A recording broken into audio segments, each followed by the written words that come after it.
Ben Alp Kırşan. Son 3 yıldır Türkiye'yi geziyorum. Ve şimdi sizi bu yolculuk boyunca gördüğüm Türkiye'nin en etkileyici 112 yerine götüreceğim. İkinci bölüm başlıyor.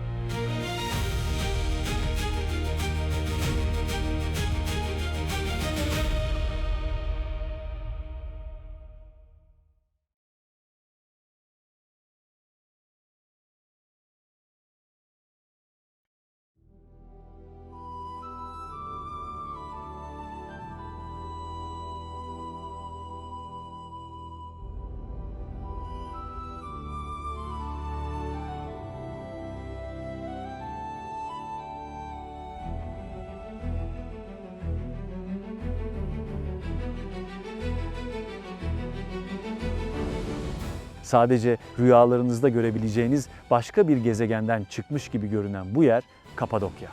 Dünyanın en etkileyici doğal oluşumlarından biri.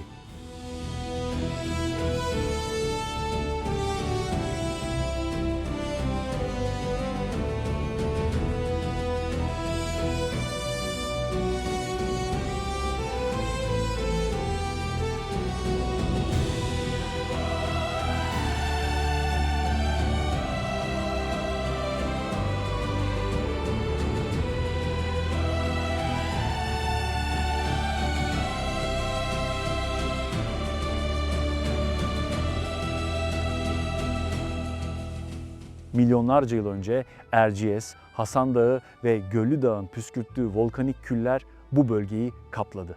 Ardından rüzgar ve yağmur yumuşak tüf tabakalarını milyonlarca yıl boyunca aşındırarak bugün gördüğümüz olağanüstü manzarayı oluşturdu. İnsanlar bu sıra dışı kaya oluşumlarına peri bacaları adını verdi. Çünkü böylesine farklı bir coğrafya sanki doğanın değil de masalların eseriymiş gibi görünüyordu. Ancak Kapadokya'yı eşsiz yapan yalnızca doğa değil. Hristiyanlığın Roma İmparatorluğu tarafından yasak olduğu dönemlerde bazı topluluklar bu vadilere sığındı. Kayaları oyarak kiliseler, manastırlar ve dünyanın en büyük yeraltı şehirlerinden bazılarını inşa ettiler.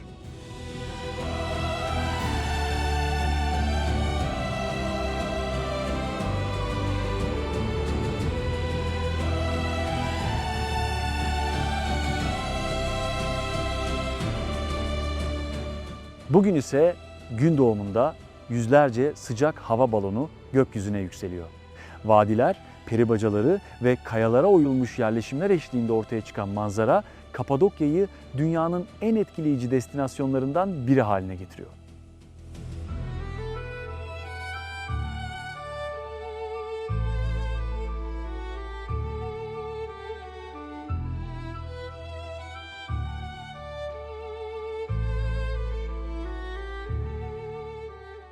Bu manzaraya bakınca insan ister istemez gerçekten şu soruyu soruyor. Bu bir rüya mı?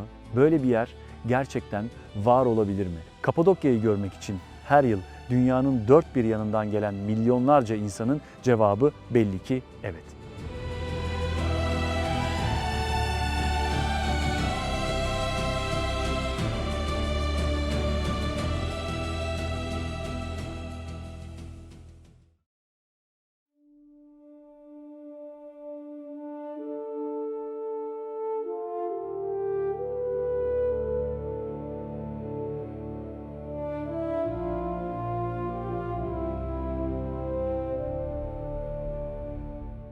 Burası Efes. Antik dünyanın en önemli şehirlerinden biri.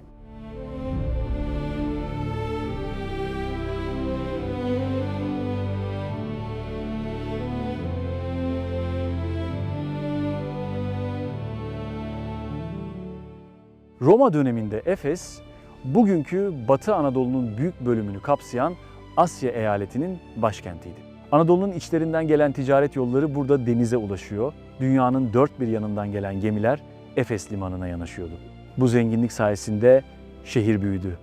Görkemli caddeler, hamamlar, tapınaklar ve yaklaşık 25 bin kişilik dev tiyatrosuyla Efes, antik dünyanın en büyük metropollerinden birine dönüştü. Ancak Efes'i özel yapan yalnızca büyüklüğü değildi.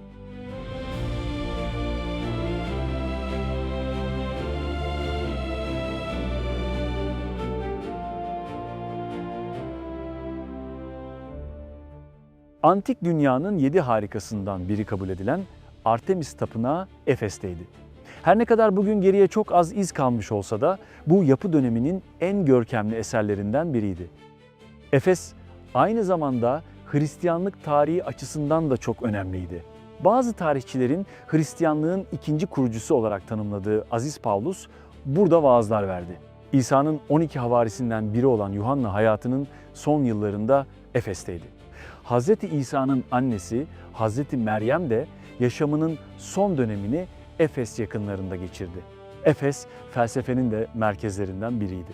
Aynı nehirde 2 kez yıkanılmaz sözüyle tanınan ünlü filozof Herakleitos bu şehirde yaşamıştı.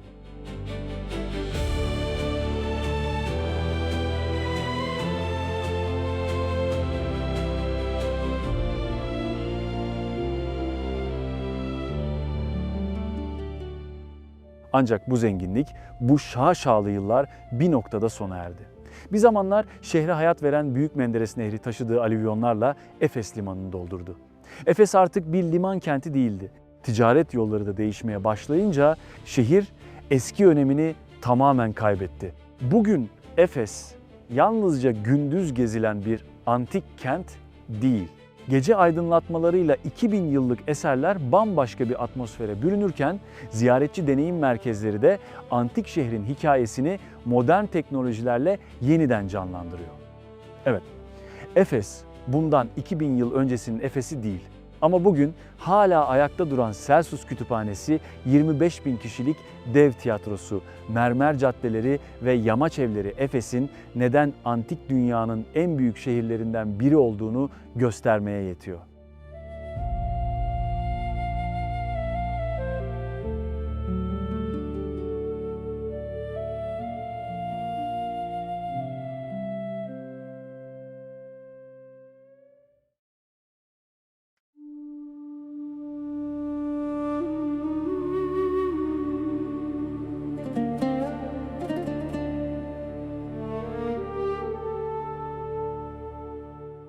Selçuklu sultanları kime benziyordu? Boyları nasıldı? Yüz hatları, bakışları, hatta duruşları nasıldı? Eğer bunu merak ediyorsanız, Türkiye'de hatta dünyada eşi benzeri olmayan bir sergi sizi bekliyor. Konya Darülmülk Türkiye Selçuklu Hanedanı sergisi ziyaretçilerini yaklaşık 800 yıl öncesine götürüyor.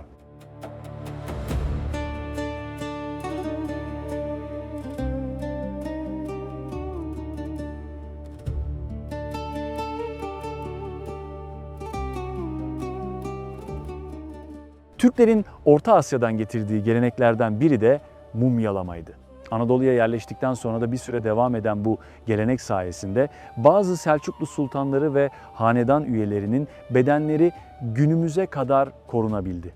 Anadolu Selçuklu Devleti'nin başkenti Konya'da Alaaddin Tepesi üzerindeki Sultanlar Türbesi'nde yatan hanedan üyelerinin kalıntıları yüzyıllar sonra bilim insanlarına tarihin kapılarını yeniden aralayan eşsiz bir fırsat sundu. Sultanlar Türbesi'nde bulunan 23 Selçuklu Hanedanı üyesinin kalıntıları osteoarkeolog Emel Akpolat ve Profesör Doktor Mutluhan Taş tarafından incelendi. Kafatasları ve kemik yapıları üzerinde gerçekleştirilen adli yüz rekonstrüksiyonları sonucunda 20 hanedan mensubu silikon heykeller halinde yaklaşık %95 gerçeklik oranıyla yeniden canlandırıldı.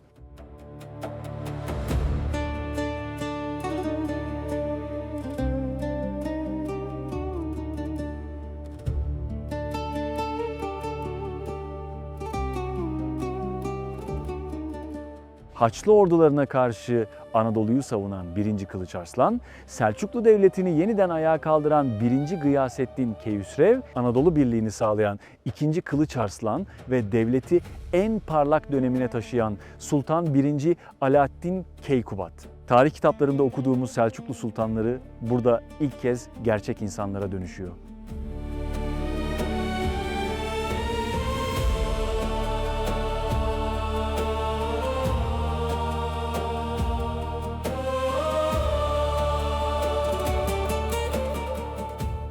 Türkiye Selçuklu Hanedanı sergisi 800 yıl önce Anadolu'yu yöneten insanların yüzlerine yeniden bakabilmenizi sağlayan, dünyada eşi benzeri çok az bulunan bir zaman yolculuğu.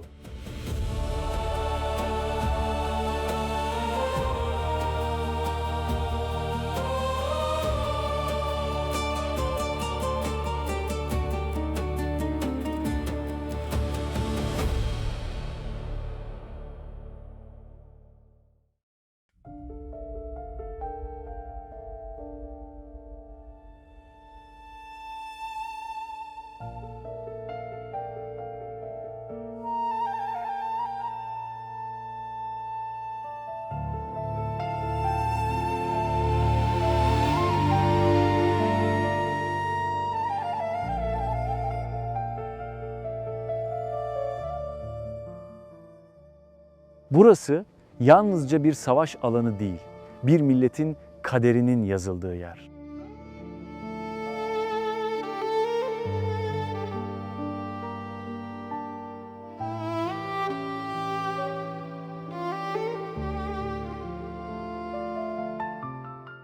Birinci Dünya Savaşı yıllarıydı.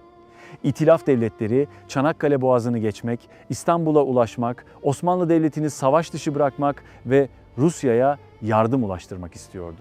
Fransız ve İngiliz gemilerinden oluşan dünyanın en güçlü donanması Çanakkale Boğazı'na girdi. Kendilerinden emindiler. Osmanlı'nın bu dev filoyu durduramayacağını düşünüyorlardı. Ancak onları bekleyen bir sürpriz vardı. Nusret Mayın gemisinin boğaza gizlice döşediği mayınlar ve kıyı bataryalarının ateşi savaşın kaderini değiştirdi. Aralarında Bouvet, Ocean ve Irresistible'ın da bulunduğu dev savaş gemileri sulara gömüldü. Dünyanın en güçlü donanması geri çekilmek zorunda kaldı.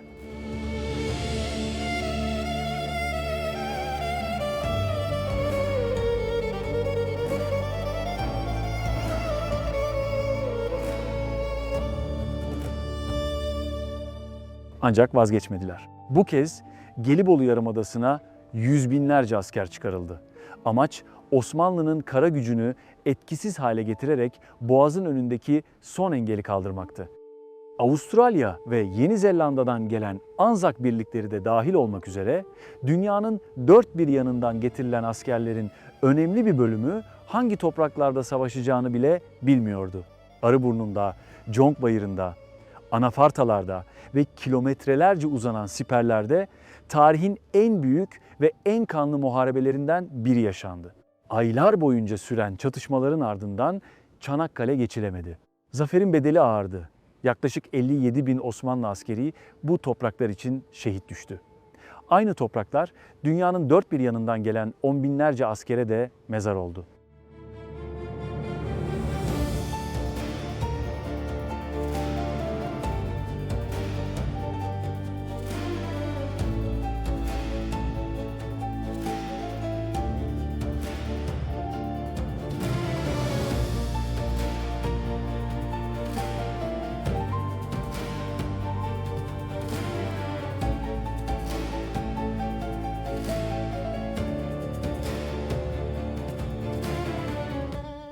...57. Alay Şehitliği, Conk Bayırı, Kilitbahir, Seddülbahir ve Gelibolu Yarımadası boyunca uzanan savaş alanları bu büyük mücadelenin sessiz tanıkları olarak ayakta duruyor. Bugün sadece Türkler değil, dünyanın dört bir yanından insanlar bir zamanlar birbirlerine karşı savaşan atalarını anmak için Çanakkale'ye geliyor.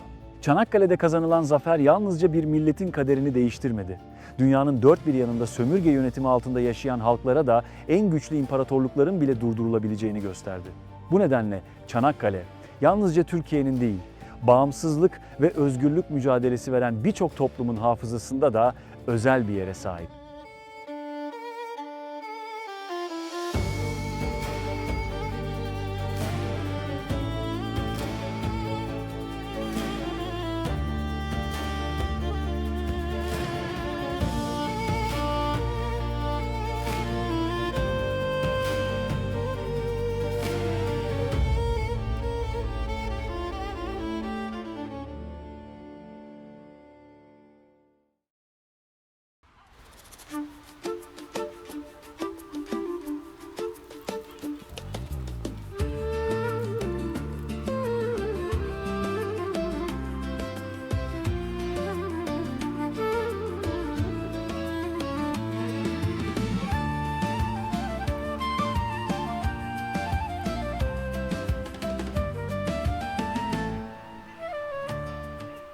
Burası bembeyaz kıyıları ve turkuaz rengi suyuyla tropik bir adayı andırıyor.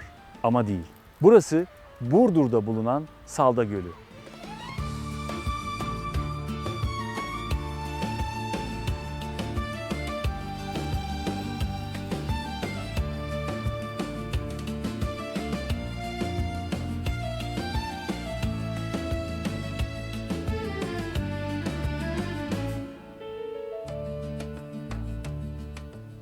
Yaklaşık 184 metre derinliğiyle Türkiye'nin en derin göllerinden biri olan Salda, tektonik kökenli kapalı bir havzada yer alıyor. Çevresindeki dağlardan gelen küçük akarsular ve yeraltı sularıyla beslenen gölün dışarıya bir akışı bulunmuyor. Salda Gölü'nü dünyada özel kılan şey ise kıyılarındaki beyaz oluşumlar. Bu beyazlık magnezyum açısından zengin hidromanyezit minerallerinden kaynaklanıyor. Milyonlarca yıl boyunca su ve minerallerin birlikte şekillendirdiği bu yapı dünyada çok az yerde görülebiliyor. Bilim insanlarının Salda'ya ilgi göstermesinin bir başka nedeni de Mars ile kurulan bağlantı. Göl çevresindeki bazı kayaç ve mineral oluşumları NASA'nın Mars'ta incelediği yapılarla benzer özellikler taşıyor. Bu nedenle Salda Gölü Mars araştırmalarında örnek alanlardan biri olarak kabul ediliyor.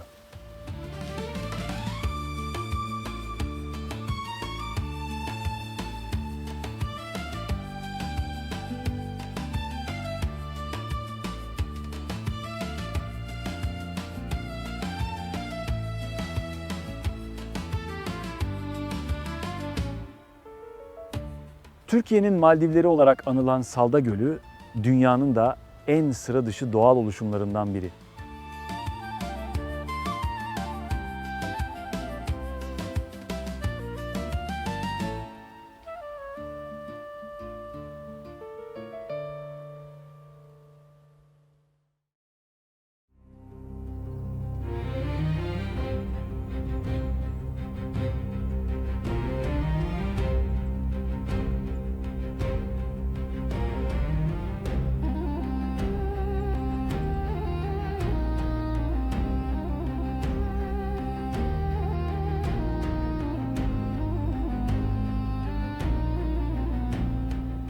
Bulutların arasına gizlenmiş dev bir kaya parçasına inşa edilmiş bu etkileyici yapı Sümela Manastırı.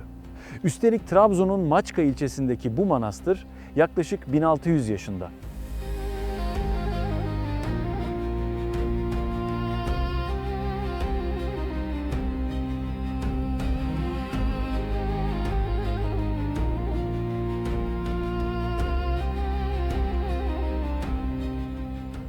Rivayete göre Atinalı iki keşiş birbirlerinden habersiz şekilde aynı rüyayı gördü.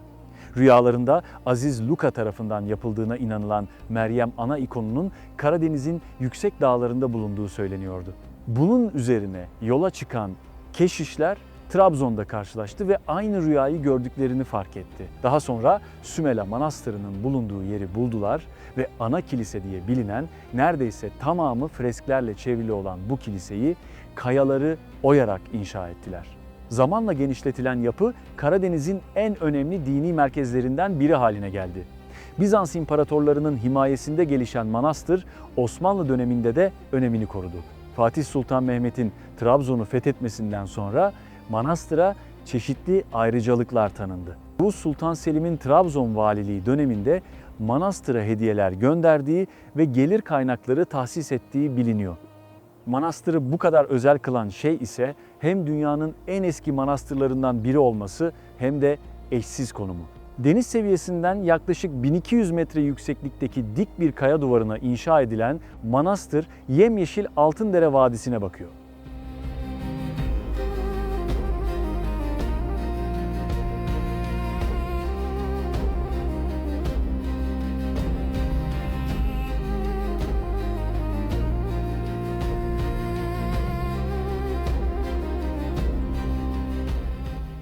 Dünyaca ünlü freskleri, tarihi şapelleri ve etkileyici mimarisiyle Sümela Manastırı her yıl yüz binlerce ziyaretçiyi ağırlıyor.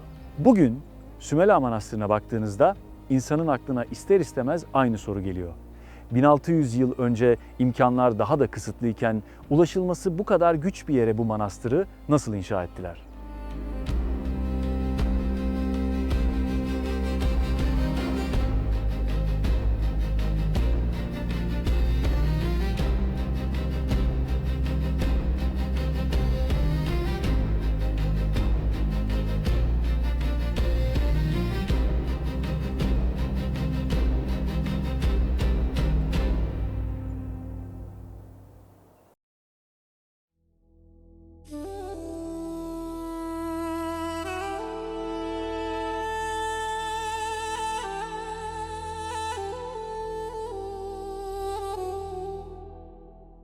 Türkiye'nin en masalsı şehirlerinden biri tam karşınızda duruyor. Burası binlerce yıl boyunca sayısız medeniyete ev sahipliği yapan İslam medeniyetiyle Süryani kültürünün omuz omuza yükseldiği ve taşın adeta bir sanat eserine dönüştüğü kadim şehir Mardin.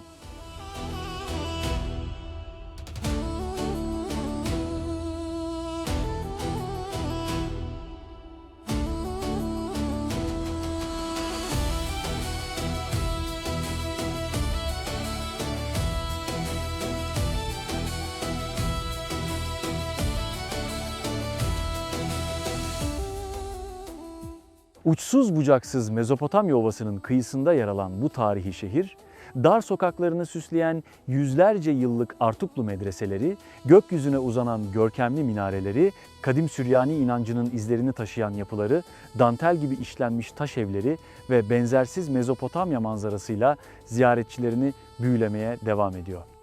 Mardin binlerce yıllık geçmişe sahip olsa da asıl yükselişini Artuklular döneminde yaşadı. 12. ile 15. yüzyıllar arasında bölgeye hükmeden Artuklular Mardin'i önemli bir ilim, ticaret ve kültür merkezine dönüştürdü. Bugün şehrin karakterini belirleyen taş mimarinin ve tarihi dokunun büyük bölümü de bu dönemde şekillendi. Ulu Cami, Latifiye Camii, Zinciriye Medresesi ve Kasımiye Medresesi gibi şehrin simgesi haline gelen birçok önemli eser de bu dönemin mirası.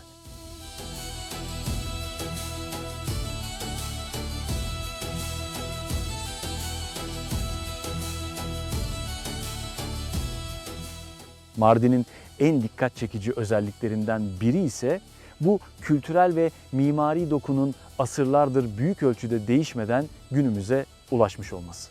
Nitekim yüzlerce yıl önce bu topraklara altın çağını yaşatan Artuklular ve kadim Süryani ustalar şehri inşa ederken hiçbir yapının diğerinin manzarasını ve güneşini kapatmadığı farklı inançlara ait ibadethanelerin aynı gökyüzü altında huzurla yükseldiği kusursuz bir düzen kurmuştu. Yüzlerce yıl önce kurulan bu düzen bugün de o taş sokaklarda varlığını sürdürüyor. İşte bu yüzden Mardin'de yürürken insan kendini yalnızca başka bir şehirde değil, başka bir zamanda hissediyor.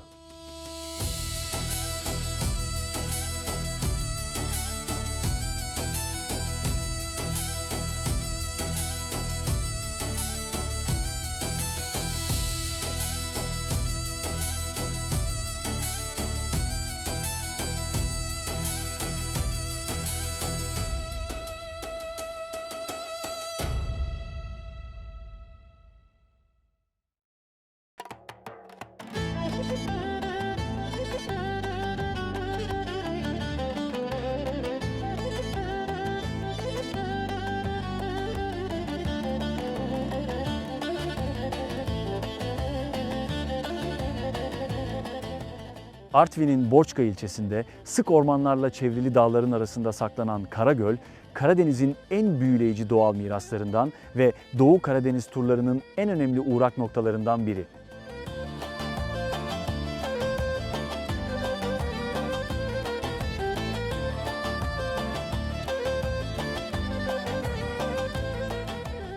...19. yüzyılda meydana gelen büyük bir heyelan, Klaskur Deresi'nin önünü kapattı ve zamanla biriken sular bugün gördüğümüz Karagöl'ü oluşturdu.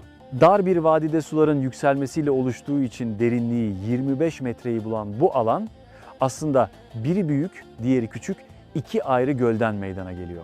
Yıllar içinde gölün etrafını ladin, kayın ve kestane ağaçlarından oluşan yoğun ormanlar sardı. Suyun yüzeyine yansıyan ağaçlar ve mevsime göre değişen renkler Karagöl'e eşsiz bir görünüm kazandırdı. İlkbaharda yemyeşil parlayan göl, sonbahar geldiğinde ise o zengin bitki dokusunun yarattığı zıtlıklarla bambaşka bir boyuta geçiyor.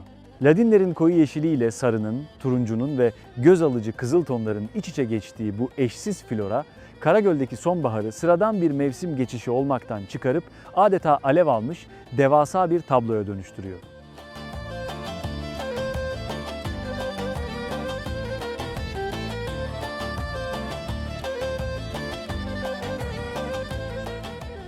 Biz Karagöl'e kış aylarında geldik. Gölün büyük bölümü donmuş, etrafındaki orman ise beyaz bir örtüye bürünmüştü. Dallarında sonbahardan kalma yaprakları taşıyan ağaçlar ile buz tutmuş gölün oluşturduğu manzara Karagöl'e bambaşka bir derinlik katıyordu. Kısacası buraya hangi mevsim gelirseniz gelin, Karagöl'den ayrılırken aklınızda hep aynı düşünce kalacak. Bir gün burayı yeniden görmek.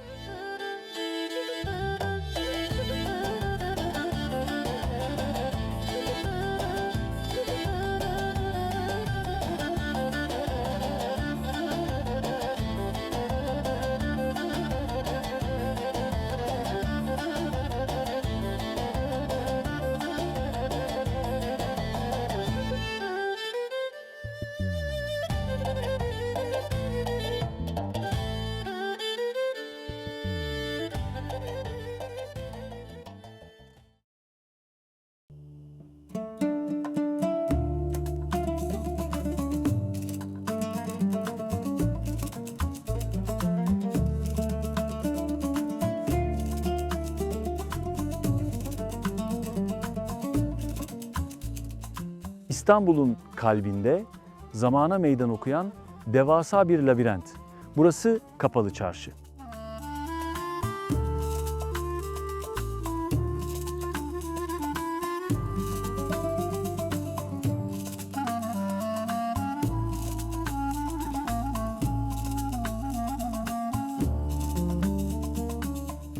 Bu devasa çarşı bir günde inşa edilmedi. Fatih Sultan Mehmet'in İstanbul'u fethetmesinden kısa bir süre sonra Ayasofya'ya gelir sağlamak amacıyla inşa ettirdiği Cevahir Bedesteni yüzyıllar içinde büyüyerek dünyanın ilk ve en büyük alışveriş merkezine dönüştü. Altından mücevhere, ipekten baharata kadar dünyanın dört bir yanından gelen değerli mallar yüzyıllar boyunca İpek yolunun bu son durağında el değiştirdi. Bugün 60'tan fazla sokağı, 4000'e yakın dükkanı, hanları, mescitleri ve 22 dev kapısıyla burası yalnızca bir çarşı değil, adeta kendi kurallarıyla nefes alan bağımsız bir şehir. Bu tarihi şehri uçsuz bucaksız bir kiremit denizi gibi saran meşhur çatısı ve aralarından devasa kurşun kubbeleriyle yükselen bedestenleri İstanbul'un en ikonik manzaralarından biri.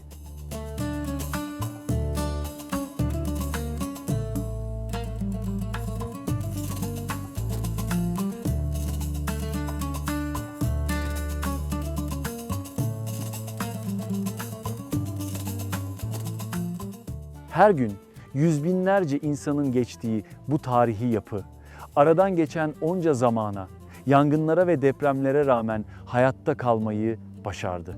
Yüzlerce yıl önce dünyanın en önemli ticaret merkezlerinden biri olan Kapalı Çarşı, bugün de aynı hareketliliği ve canlılığı koruyor.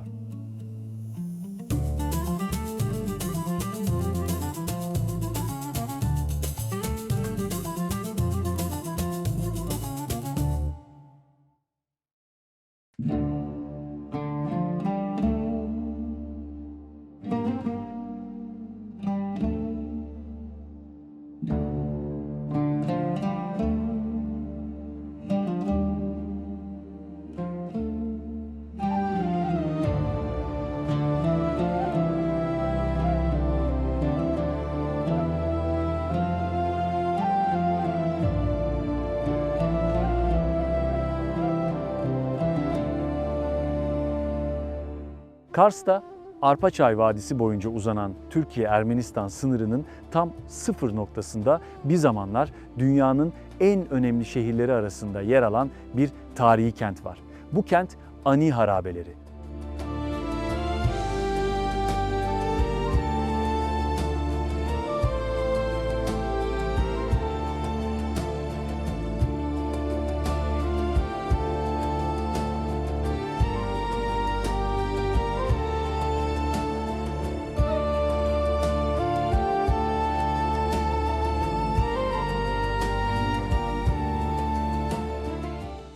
10. ve 11. yüzyıllarda Bagratlı Ermeni Krallığı'na başkentlik yapan bu kadim şehir, İpek Yolu üzerindeki stratejik konumu sayesinde dönemin en büyük ticaret ve kültür merkezlerinden biriydi. Kaynaklarda binbir kiliseli şehir olarak anılan Ani kentinin bu ihtişamlı geçmişinin izleri bugün hala ayakta duran Ani Katedrali, Aziz Gregor Kilisesi ve devasa surlarda tüm netliğiyle görülebiliyor. Bu kadim kentin Türk tarihi açısından da çok özel bir yeri var.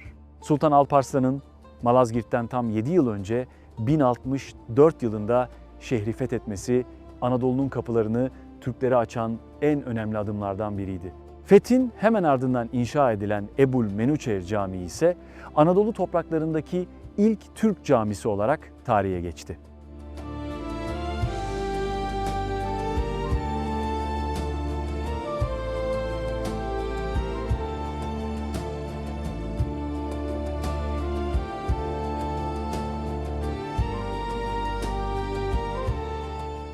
Bir zamanlar yüz binlerce insanın yaşadığı bu dev şehir zamanla depremler, Moğol istilası ve değişen ticaret yolları nedeniyle terk edildi.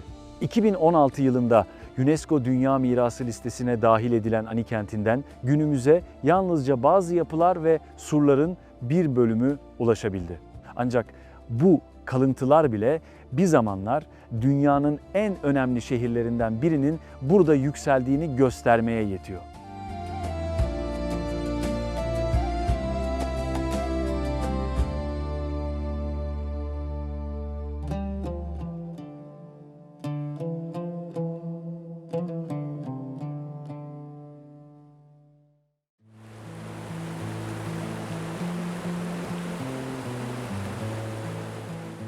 Karşınızda Karadeniz'in turkuaz sürprizi Mavi Göl. Giresun'un Dereli ilçesindeki Kuzalan Tabiat Parkı'nda yer alan Mavi Göl adını gerçekten de renginden alıyor. Kireç taşları ve yeraltı kaynaklarının etkisiyle oluşan bu sıra dışı renk güneşli günlerde çok daha belirgin hale geliyor. Özellikle yağışın az olduğu dönemlerde suyun berraklığı arttıkça turkuaz renk çok daha etkileyici bir görünüm kazanıyor.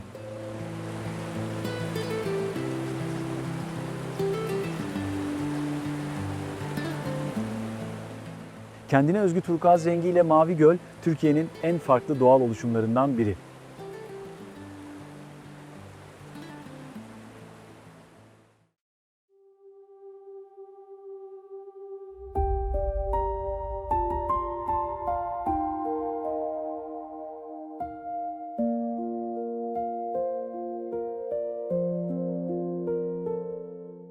Antalya'nın Serik ilçesinde Roma'nın Anadolu'daki en büyük miraslarından biri yükseliyor. Burası yalnızca bir antik kent değil, 2000 yıldır yankılanan kusursuz bir mühendislik harikası Aspendos.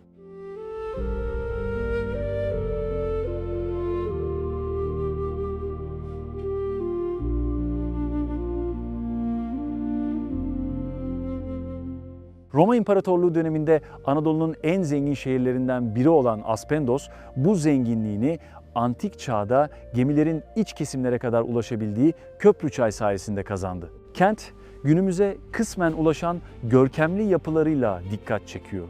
Antik dünyanın en gelişmiş su taşıma sistemlerinden biri olan su kemerleri, agorası ve stadyumu, Aspendos'un ulaştığı zenginliğin ve mühendislik bilgisinin günümüze ulaşan en önemli kanıtları arasında yer alıyor.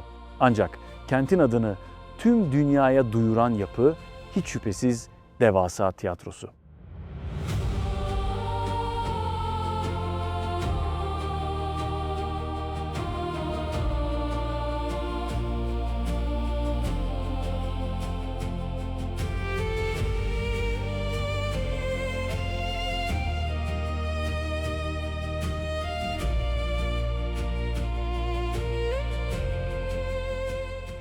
İkinci yüzyılda Romalı mimar Zenon tarafından inşa edilen bu yapı, antik dünyanın günümüze ulaşabilmiş en iyi korunmuş tiyatrosu olarak kabul ediliyor. Yaklaşık 15.000 kişilik kapasitesi ve olağanüstü akustiği Roma mühendisliğinin ulaştığı seviyeyi gözler önüne seriyor. Aspendos'un bugüne kadar böylesine sağlam ulaşmasında Anadolu Selçuklularının burayı kullanmaya devam etmesi ve gerçekleştirdiği onarımların da büyük payı bulunuyor. 2000 yıl önce alkışlarla yankılanan bu taşlar bugün hala sanatın ve müziğin sesiyle hayat buluyor. Aspendos, zamana meydan okuyan, yaşayan bir tarih.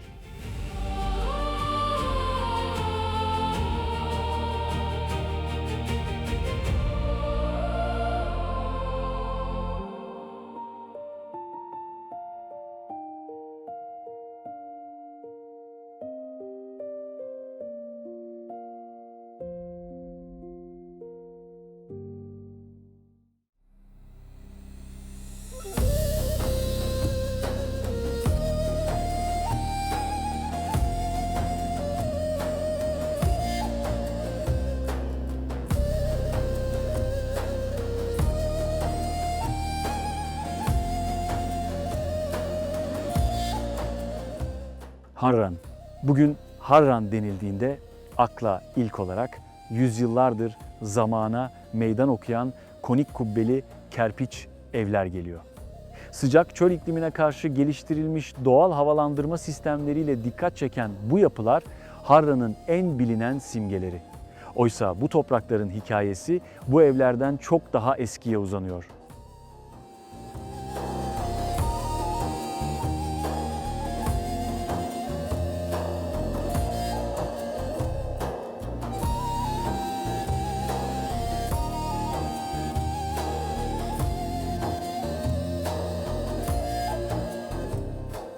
Takvimler 744 yılını gösterdiğinde Emevi halifesi II. Mervan, imparatorluğun başkentini Şam'dan Harran'a taşıdı. Harran bir anda İslam dünyasının en önemli siyasi merkezlerinden biri haline geldi. Halife Mervan şehre bir de devasa saray inşa ettirdi. Bugün Harran Kalesi olarak gördüğümüz yapı da işte bu dönemin mirası. Ancak Harran yalnızca siyasi gücüyle değil, ilmiyle de öne çıkıyordu. Gökyüzünü inceleyen Sabiler ve dönemin en önemli eğitim kurumu olarak sayılan Harran Okulu sayesinde kent, astronomi, matematik ve felsefe alanlarında İslam dünyasının en önemli şehrine dönüştü. Fakat bu ihtişam sonsuza kadar sürmedi. Halife Mervan Harran'ı başkent yaptıktan yalnızca 8 yıl sonra öldü. Emevi devleti yıkıldı ve Harran siyasi önemini büyük ölçüde kaybetti. Buna rağmen kent, ilim ve eğitim alanındaki etkisini yüzyıllar boyunca sürdürdü.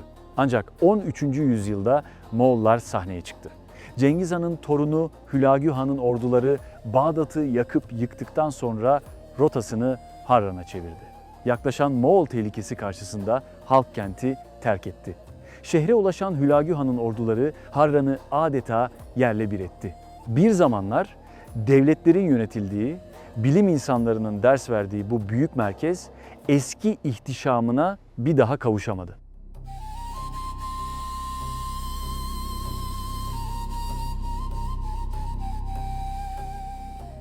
Bugün sessizliğin ortasında yükselen Ulu Cami'nin minaresi, Harran Kalesi ve çevresindeki kalıntılar bir zamanlar tarihin, bilimin ve ticaretin buluştuğu bu kayıp başkentin son tanıkları.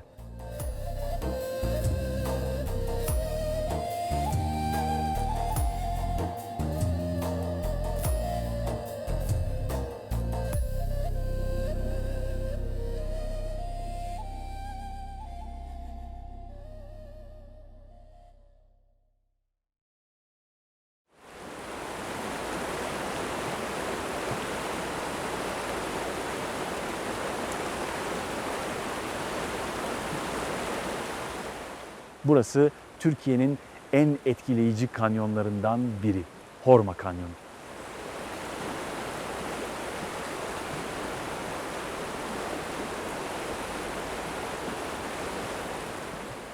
Kastamonu Küre Dağları Milli Parkı'nın içinde yer alan bu doğal oluşum, suyun kayaları milyonlarca yıl boyunca aşındırmasıyla ortaya çıktı.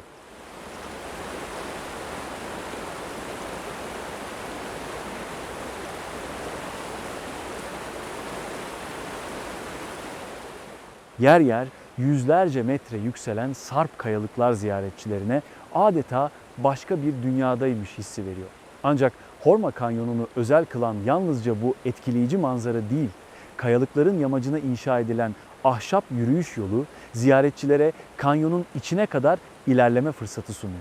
Yaklaşık 3 kilometre boyunca uzanan bu rota Türkiye'nin en sıra dışı doğa yürüyüşlerinden biri.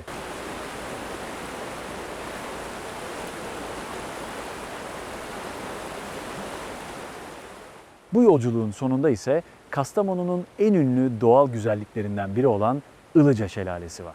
Horma Kanyonu yalnızca seyredilecek bir manzara değil, doğanın milyonlarca yıllık gücünü adım adım hissedebileceğiniz eşsiz bir deneyim.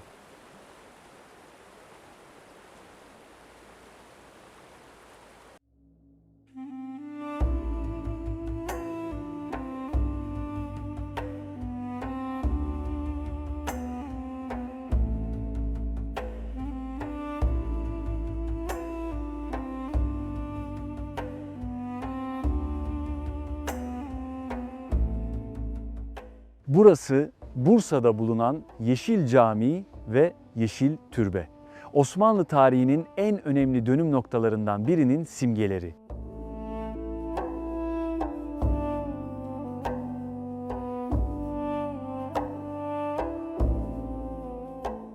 15. yüzyılın başlarında inşa edilen bu yapılar adlarını, iç mekanlarını süsleyen yeşil ve turkuaz renkli çinilerden alıyor. Her iki yapıda bugün Yeşil Türbe'de yatan ve Çelebi Mehmet olarak bilinen Osmanlı padişahı 1. Mehmet tarafından yaptırıldı. Yeşil Türbe hem iç hem de dış yüzeyini süsleyen çinileriyle dikkat çekiyor. Yeşil Cami ise erken Osmanlı dönemine özgü ters T planıyla inşa edilmiş. İçerideki çiniler, taş işçiliği ve süslemeler dönemin ulaştığı sanat seviyesini gözler önüne seriyor. Ancak bu eserleri özel yapan şey sadece güzellikleri değil.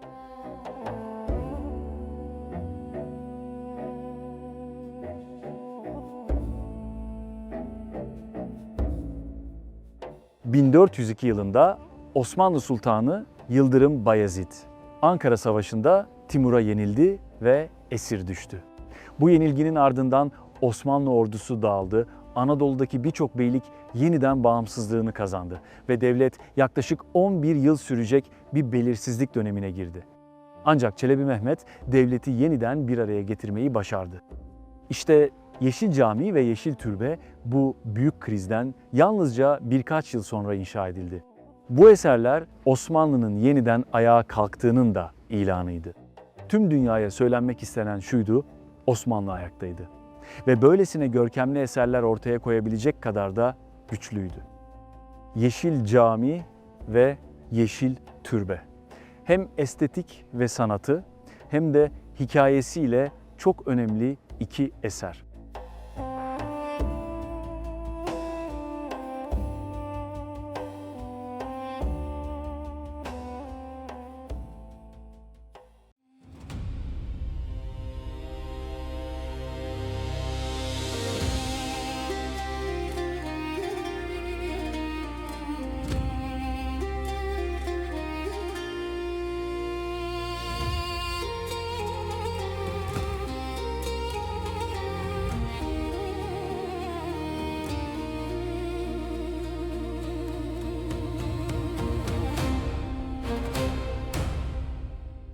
Burası Kahta Kalesi. Dik kayalıkların üzerine kurulan bu etkileyici yapı, sisli havalarda adeta Yüzüklerin Efendisi filmindeki meşhur Mordor'u andırıyor.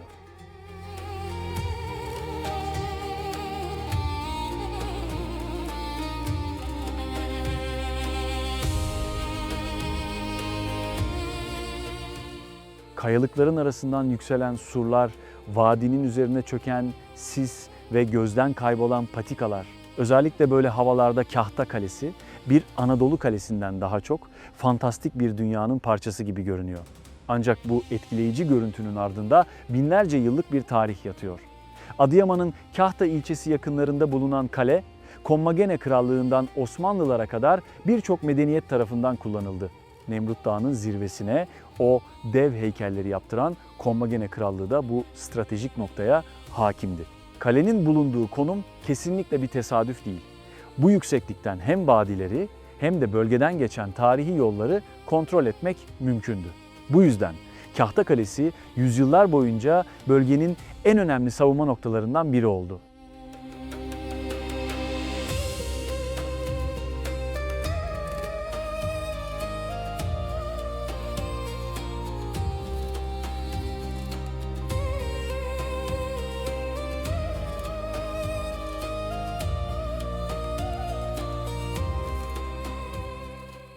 Günümüzde Kahta Kalesi belki Nemrut Dağı kadar ünlü değil. Ama Kommagene coğrafyasının en etkileyici ve en gizemli noktalarından biri.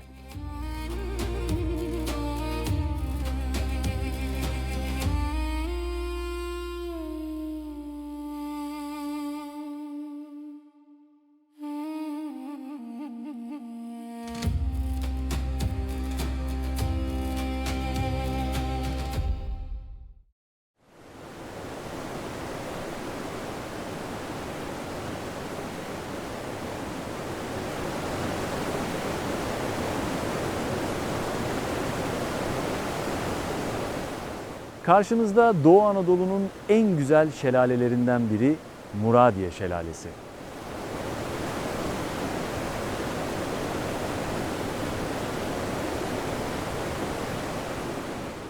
Van şehir merkezine yaklaşık 1 saat uzaklıkta bulunan Muradiye Şelalesi, Bendimahi Çayı üzerinde bulunan bölgenin en büyük şelalesi.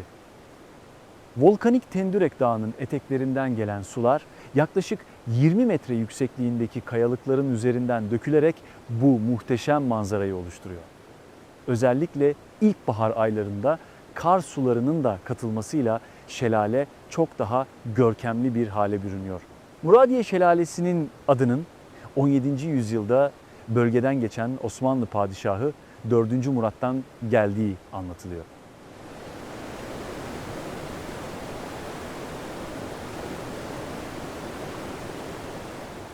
Şelalenin en etkileyici manzarası ise karşısındaki asma köprüden izleniyor. Bu muhteşem güzelliğin ortasında durunca insan bir anlığına da olsa kendisini adeta yeryüzündeki saklı bir cennet köşesinde hissediyor.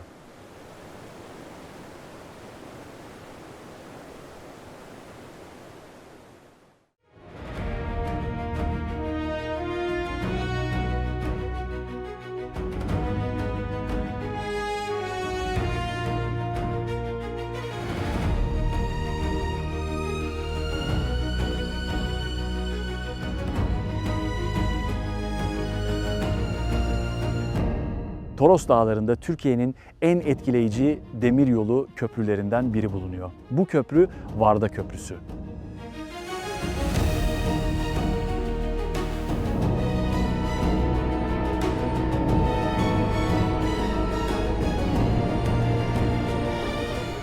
Adana şehir merkezine yaklaşık 1,5 saat uzaklıkta bulunan bu devasa yapı, 1912 yılında Bağdat Demiryolu Projesi kapsamında Alman mühendisler tarafından inşa edildi.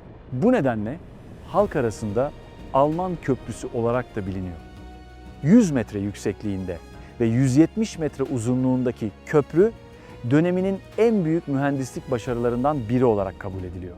Varda Köprüsü sayesinde aşılması neredeyse imkansız görülen bu zorlu coğrafya demiryolu ağına dahil edildi. Böylece Avrupa'dan başlayan demiryolu hattının Bağdat'a kadar ulaşması mümkün hale geldi. Varda Köprüsü özellikle 2012 yapımı James Bond filmi Skyfall'un nefes kesen aksiyon sahnelerine ev sahipliği yaptıktan sonra dünya çapında da tanınmaya başladı.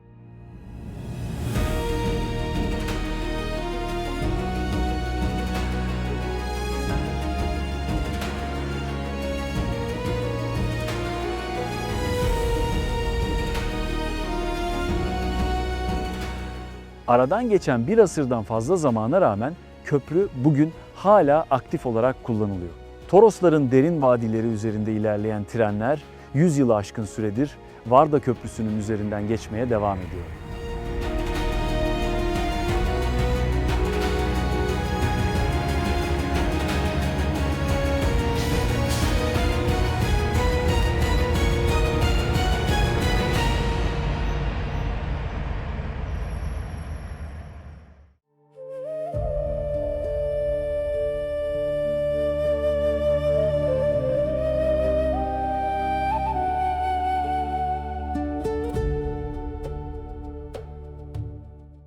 Burası Rumkale Seyir Terası. Tam karşımızda ise iki nehrin arasında yükselen devasa bir kaya kütlesi ve onun üzerine kurulmuş tarihi bir kale var. Bir zamanlar ele geçirilmesi neredeyse imkansız olduğu söylenen Rumkale.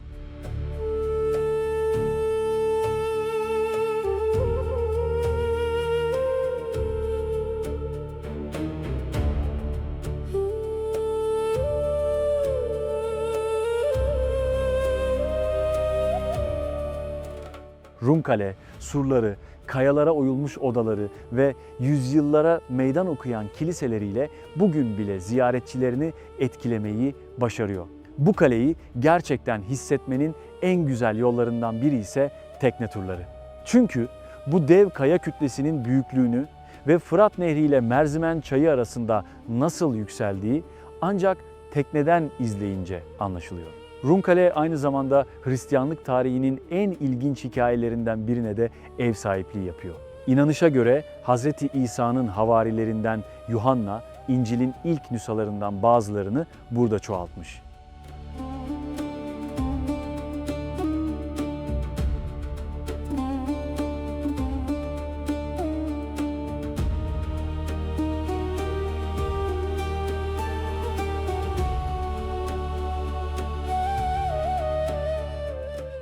Bugün Rumkale'nin mağaralarında bu metinlerden geriye bir iz kalmamış olsa da bu etkileyici manzara ardındaki hikayeyle birlikte daha da anlam kazanıyor.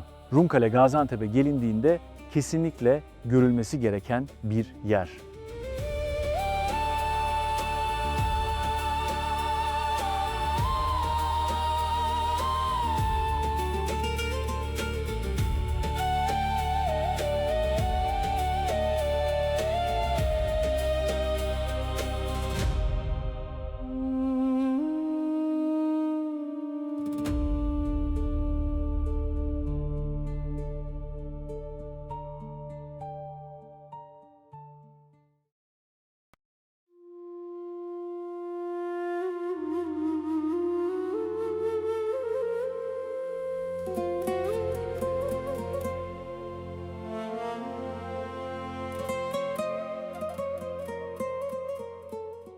İstanbul'un yüzyıllardır değişmeyen en büyük simgelerinden biri Galata Kulesi. Bugün ona baktığınızda doğrudan İstanbul'u görüyorsunuz ama bu kule inşa edildiğinde bulunduğu topraklar aslında İstanbul değildi.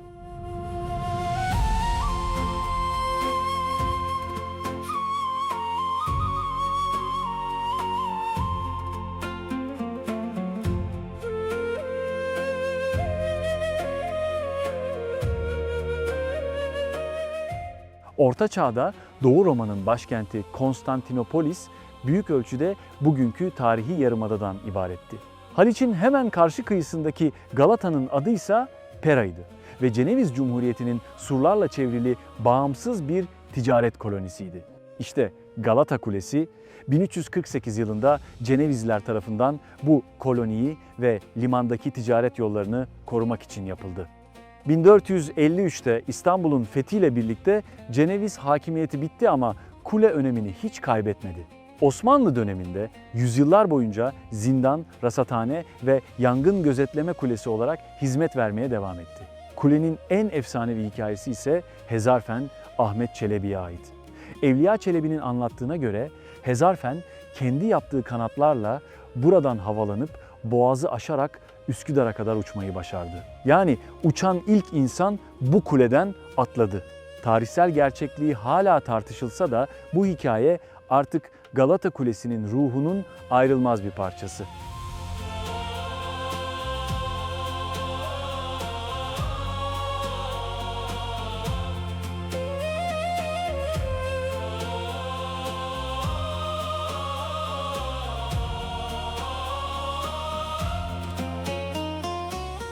Yaklaşık 700 yıldır ayakta duran bu devasa yapı bugün hala şehrin en güçlü simgelerinden biri. Zirvesine çıktığınızda sadece benzersiz bir manzara izlemiyorsunuz. Doğu Roma'dan ve Cenevizlilerden Osmanlı'ya uzanan 7 asırlık koca bir tarihe yukarıdan bakıyorsunuz.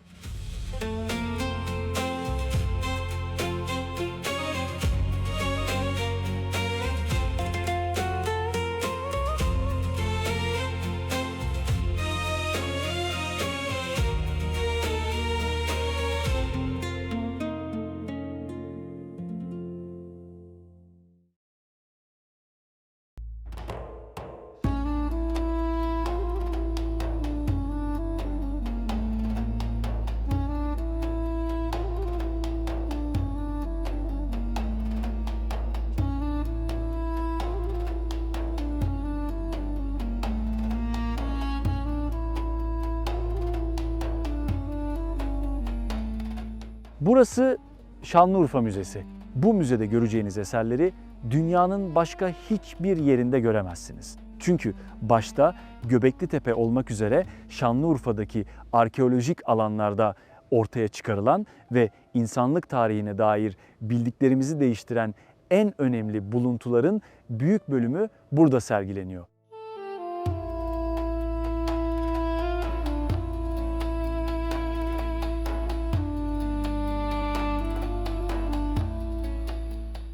Şanlıurfa Müzesi'nde sergilenen en önemli eserlerden biri, Balıklı Göl çevresinde bulunan yaklaşık 11.500 yıllık Urfa Adamı heykeli. 180 santimetre yüksekliğindeki bu heykel, dünyanın bilinen en eski gerçek boyutlu insan heykeli. Müzede Göbeklitepe'de bulunan birçok eser sergileniyor.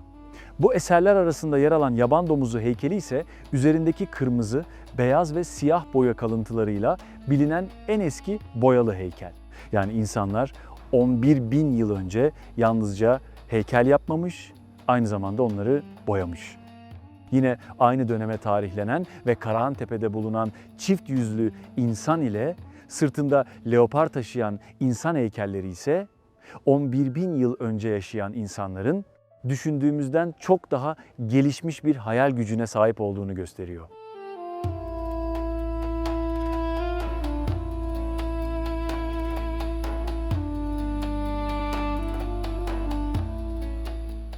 Müzenin en etkileyici bölümlerinden biri de Göbeklitepe'deki yapılardan birinin replikası.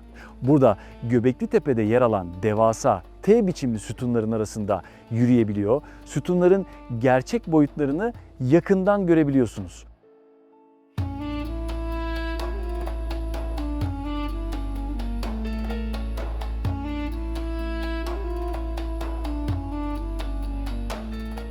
Şanlıurfa Müzesi yalnızca tarihi eserlerin sergilendiği bir müze değil, insanlık tarihinin yeniden yazılmasına neden olan keşiflerin buluşma noktası.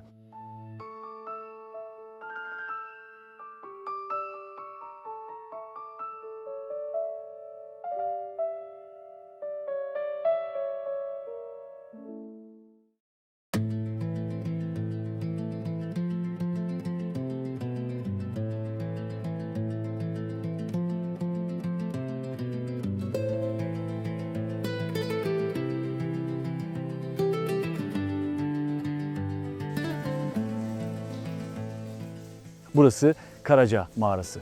İçeri adım attığınız anda adeta kendinizi milyonlarca yılda yapılmış bir sanat eserinin içinde buluyorsunuz.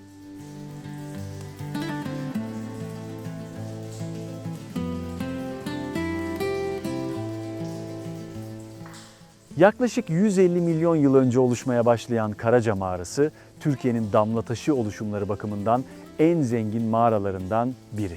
Sarkıtlar, dikitler, sütunlar, perde travertenleri ve mağara incileri. Doğanın binlerce hatta milyonlarca yılda oluşturduğu bu şekiller mağaranın her köşesinde birbirinden farklı görüntüler oluşturuyor.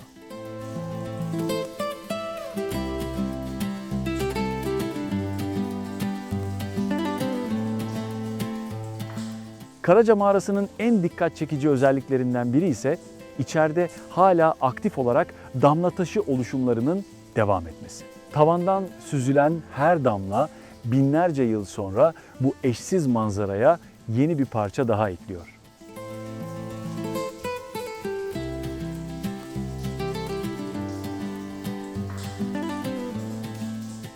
Yaklaşık 250 metre uzunluğundaki gezi güzergahına sahip olan Karaca Mağarası, milyonlarca yıllık oluşum sürecini gözler önüne seren eşsiz yapısıyla Türkiye'nin görülmesi gereken doğal miraslarından biri.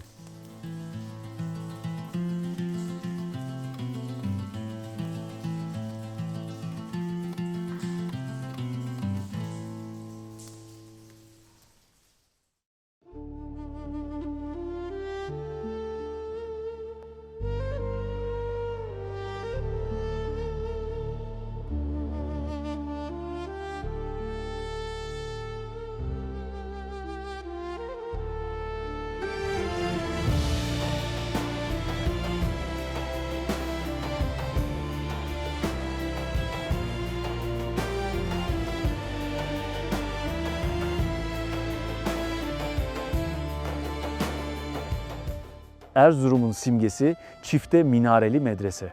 Anadolu Selçuklu döneminden günümüze ulaşan en büyük medrese.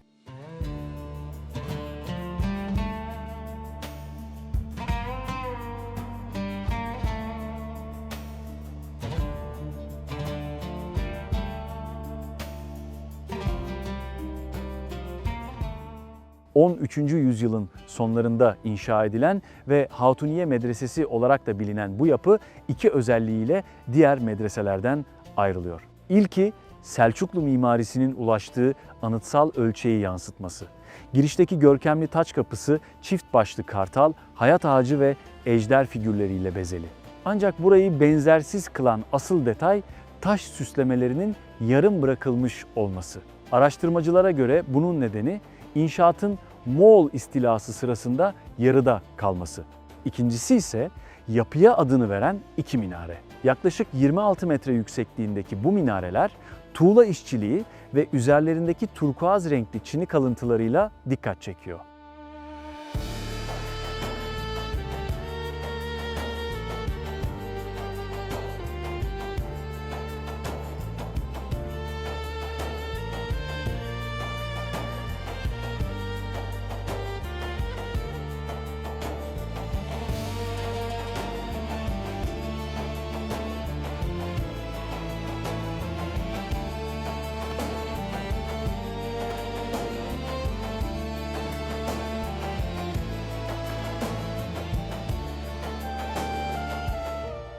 Erzurum'a yolunuz düşerse çifte minareli medreseyi mutlaka gecede görün.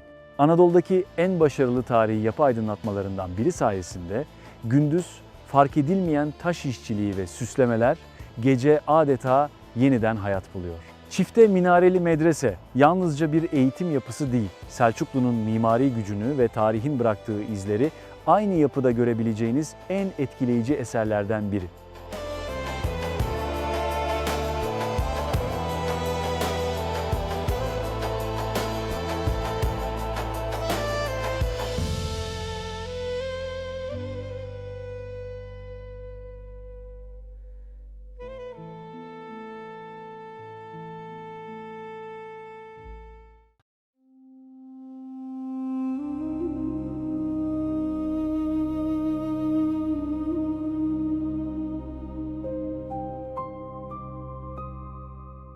Hatay'da, Antakya'nın sırtlarında, Sarp kayaların üzerinde Hristiyanlık tarihi açısından çok önemli bir mağara var. Burası Saint Pierre Kilisesi.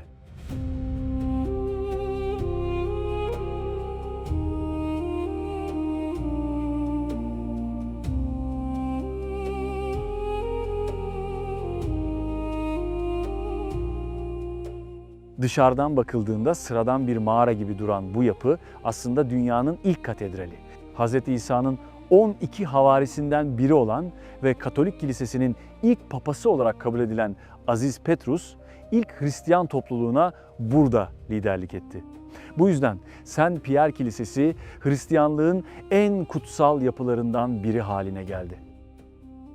Hatta o zamana kadar Hz. İsa'ya inananların bir adı yoktu. İsa'ya bağlı olanlar anlamındaki Hristiyan kelimesi dünya tarihinde ilk kez bu mağaradaki topluluk için kullanıldı. Böylece bugün milyarlarca insanın benimsediği din adını burada almış oldu. Günümüzde Hristiyanlar için dünyanın en önemli hac noktalarından biri olan Saint Pierre Kaya Kilisesi'nin dışındaki taş cephe ise yaklaşık 1000 yıl önce Haçlı seferleri sırasında eklendi.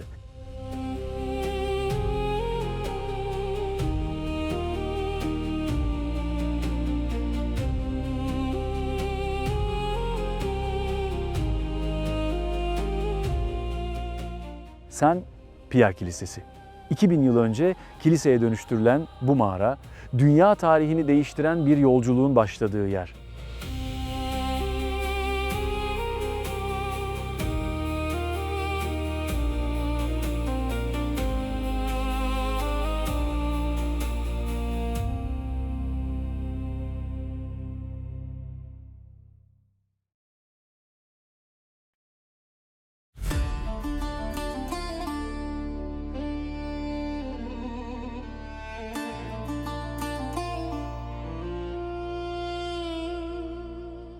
Siirt'te yüzlerce metre derinlikteki kanyonuyla Türkiye'nin en etkileyici doğal güzelliklerinden biri yer alıyor.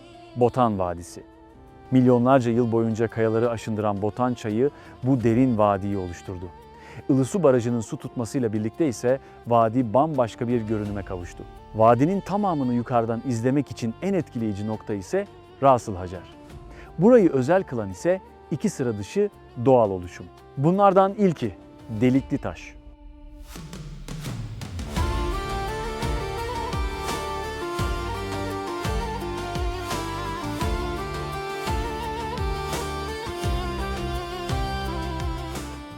Dev bir kaya kütlesinin altı zamanla aşınınca geriye adeta doğal bir taş köprüyü andıran Delikli Taş kalmış. Delikli Taş'ın tam ortasından aşağı baktığınızda ise hem Botan Çayı'nın turkuaz sularını hem de yüzlerce metre derinlikteki uçurumu görüyorsunuz.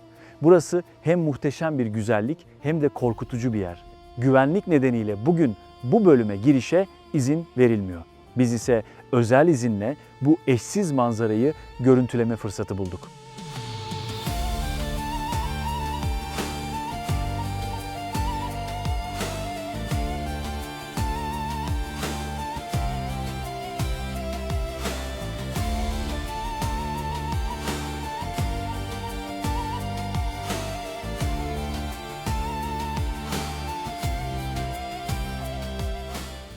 Delikli Taş'ın biraz ilerisinde ise ana kaya kütlesinden dik bir şekilde ayrılan başka bir doğal oluşum yer alıyor. Bu yüzlerce metre yüksekliğindeki dikey kaya kütlesine atlama taşı deniyor. Rivayete göre geçmişte gençler cesaretlerini kanıtlamak için ana kayadan bu kayanın üzerine atlarmış. Russell Hacer. Botan Vadisi'ni kuş bakışı izleyebileceğiniz en etkileyici seyir noktalarından biri.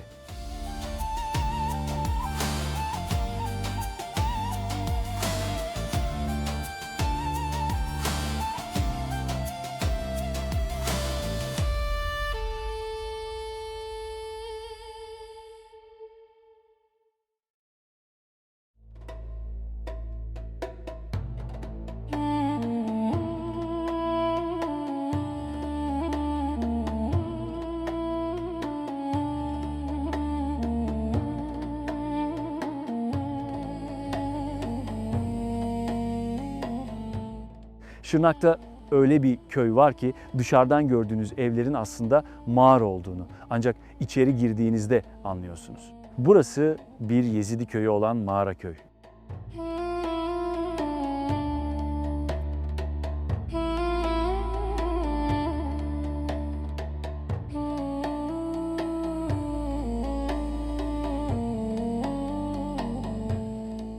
Yüzyıllar boyunca insanlar buradaki doğal mağaralarda yaşadı. Daha sonra mağaraların girişleri taş duvarlarla kapatıldı, kapılar ve pencereler eklendi. Böylece mağaralar dışarıdan bakıldığında sıradan taş evlere dönüştü. Ancak içeri girdiğinizde evlerin kayaların içine doğru uzanan doğal mağaralar olduğunu fark ediyorsunuz. Bu yüzden dışarıdan küçük görünen evler içeride oldukça geniş yaşam alanlarına sahip.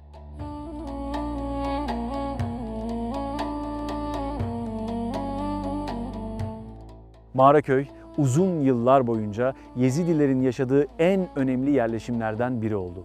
Dünyanın en eski inançlarından biri olan Yezidilikte güneş kutsal kabul ediliyor.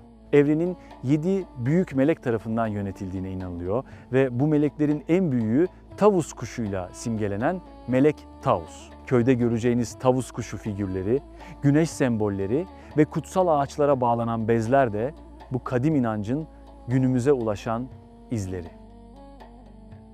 Bugün büyük ölçüde sessizliğe bürünen Mağaraköy, yalnızca sıra dışı mağara evleriyle değil, binlerce yıllık kültürel mirasıyla da Türkiye'nin en ilginç köylerinden biri.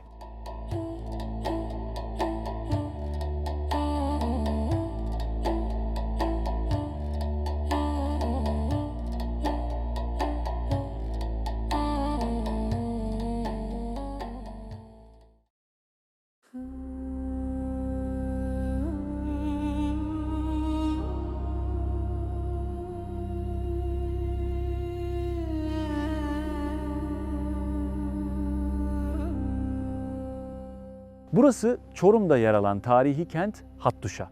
Yaklaşık 3500 yıl önce Anadolu'da ilk merkezi devlet yapısını kuran Hitit İmparatorluğu'nun başkenti.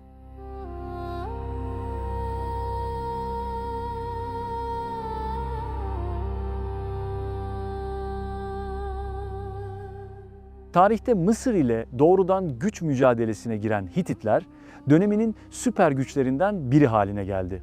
Öyle ki dünyanın bilinen ilk yazılı barış antlaşması olan Kadeş Antlaşması da Hititlerle Mısırlılar arasındaki bu askeri ve siyasi dengenin sonucunda imzalandı.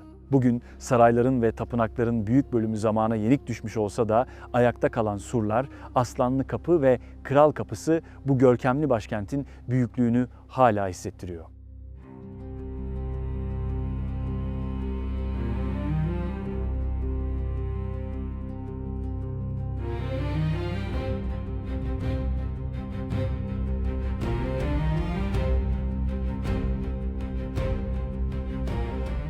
Hattuşa'nın hemen yanı başındaki Yazılıkaya ise bu medeniyetin açık hava tapınağı.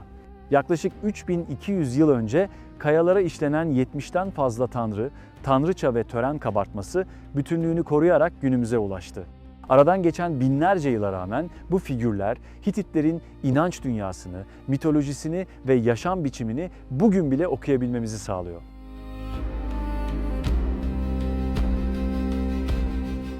Hattuşa sadece bir antik kent değil, Anadolu topraklarında doğup dünyaya yön veren ilk büyük imparatorluklardan birinin taşa kazınmış hafızası.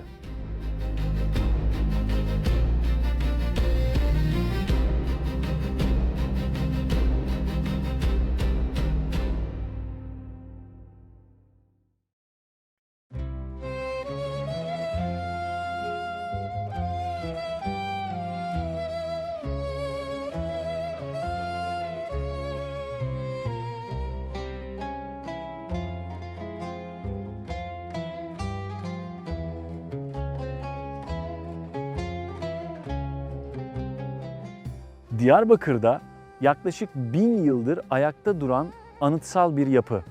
Diyarbakır Ulu Camii.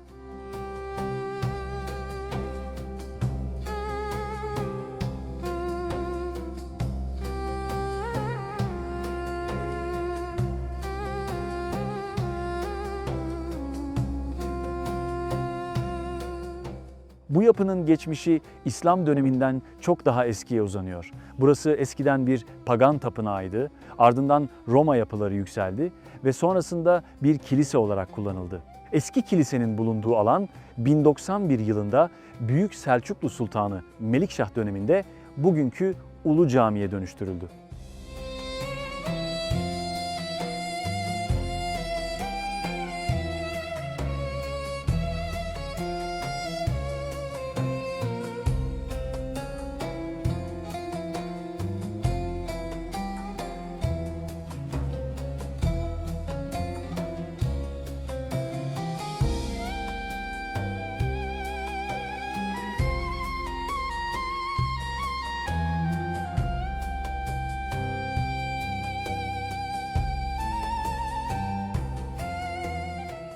Şam'daki Emevi Camii örnek alınarak inşa edilen yapı, yüzyıllar boyunca sadece bir ibadet yeri değil, aynı zamanda büyük bir ilim merkezi oldu. Camiye ait medreselerde 4 farklı Sünni mezhep aynı anda eğitim veriyordu. Diyarbakır Ulu Camii'nin avlusunda robotik ve sibernetiğin öncüsü kabul edilen El Cezeri'nin bir de güneş saati yer alıyor. Bu saat güneşin yıl boyunca değişen hareketini hesaplayarak özellikle öğle ve ikindi namazı vakitlerinin en doğru şekilde belirlenmesini sağlıyordu. Yaklaşık 800 yıl önce geliştirilen bu sistem döneminin en ileri mühendislik örneklerinden biri.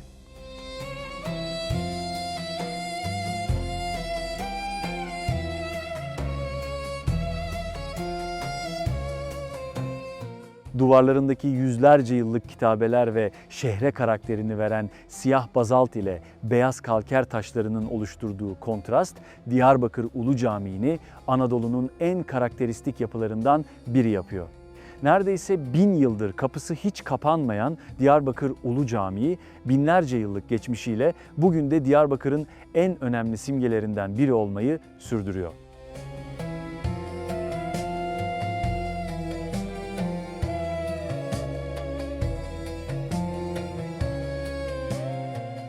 Evet, 112 eserden oluşan, Türkiye'de kesinlikle görülmesi gereken yerler serimizin ikinci bölümünün de sonuna geldik. Henüz izlemediyseniz ilk bölümü izlemeyi unutmayın. Ayrıca bu videoda ilginizi çeken bir şehir olduysa Alp Yollar'da kanalımızda o şehrin gezilecek tüm önemli noktalarını bulabilirsiniz. Bu bölümde Türkiye'nin 28 benzersiz güzelliğini sizlerle buluşturmaya çalıştık. Böylece yolculuğumuzun ilk 56 durağını geride bıraktık. Alp Yollar'da kanalımıza abone olmayı, videoyu beğenmeyi ve yorum yapmayı unutmayın. Bir sonraki bölümde yeniden görüşmek üzere, hoşça kalın.